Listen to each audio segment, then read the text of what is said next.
केतन अग्रवाल हत्या प्रकरणातील मुख्य आरोपी सिया गोयलनं तिचा मुजोरपणा पुन्हा एकदा दाखवून दिलाय। पोलिसांसमोर माध्यमांच्या कॅमेऱ्याकडे पाहून सियानं अश्लील इशारे केले। पाहूयात।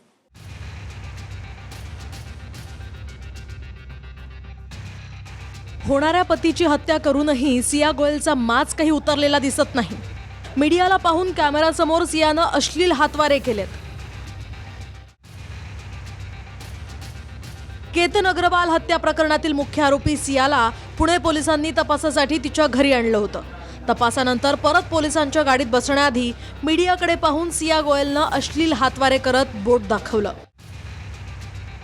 तिने जे काही हात वगैरे दाखवलेत ना ते ती तिची नशा बोलतीये। तिला ते भानच नाहीये की तिने कोणता मोठा गुन्हा केलेला आहे आणि त्याच्या शिक्षा तिला काय मिळणार आहे। म्हणजे तिच्या याच्यामध्ये मी नाहक केतन अग्रवालचा बळी गेला असं म्हणेल, म्हणजे खून झाला म्हणेल। सियाला आत्ता नाही हो, अजून थोडासा टाइम ऑफ पिरियड जाऊ द्या।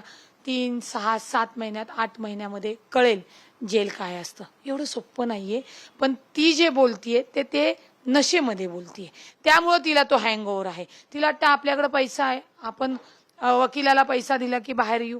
एवढं सोपं नाहीये। बॉयफ्रेंड चेतन चौधरीला हाताशी धरून सियानं तिचा होणारा पती केतन अग्रवालची लोहगड किल्ल्यावरून ढकलून हत्या केली आणि या हत्येची कबुलीही सियानं दिली।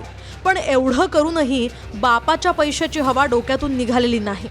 अजूनही तिच्या डोक्यात किती अश्लीलता भरलेली आहे हे तिच्या कृत्यातनं स्पष्ट होतं।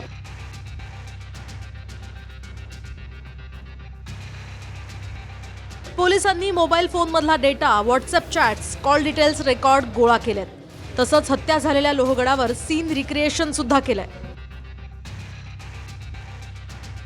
आणि आता तिचे सोशल मीडियावर पब मधील पार्ट्यांचे व्हिडिओ सुद्धा व्हायरल झालेत, ज्यामध्ये सियाच्या हातात दारूची बॉटल दिसते। तसंच दुसऱ्या व्हिडिओमध्ये सिया, तिचा बॉयफ्रेंड आणि हत्येतला आरोपी चेतन चौधरी दिसतोय।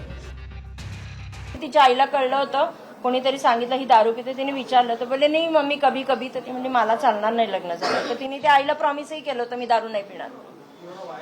पूर्ण स्पॉइल्ड होती आणि वयाच्या 15व्या वर्षापासून ती वाया गेलेली होती। म्हणजे तिथं तो विषय संपूनच जातो ना की सुद्धा ड्रग्ज मधनं तिला त्यांनी बाहेर काढलं होतं, पण दारू तिची चालू असायची। 8:30ला बाप वरती झोपायला गेला की 9, 9:30ला तयार व्हायची, 10 वाजता घर सोडायची, पोरं खाली घ्यायला यायची, सकाळी 3:30, 4ला सोडून जायची। काल पोलिसांसमोरच माध्यमांच्या कॅमेऱ्यामध्ये अश्लील हातवारे केल्यानंतर आज सियाला पोलिसांनी माध्यमांपासून वाचवण्याचा प्रयत्न केला। मेडिकल झाल्यानंतर सिया पळत मावळ पोलीस स्टेशनमध्ये आली, पण सियाच्या वागणुकीवरून एक बाब स्पष्ट झाली आहे की तिला कुठलाही पश्चाताप नाही। याउलट मुजोरपणा आणि बापाच्या पैशांची अकड दिसतीये। लक्ष्मण जाधवसह रणजित जाधव, TV9 मराठी, पुणे।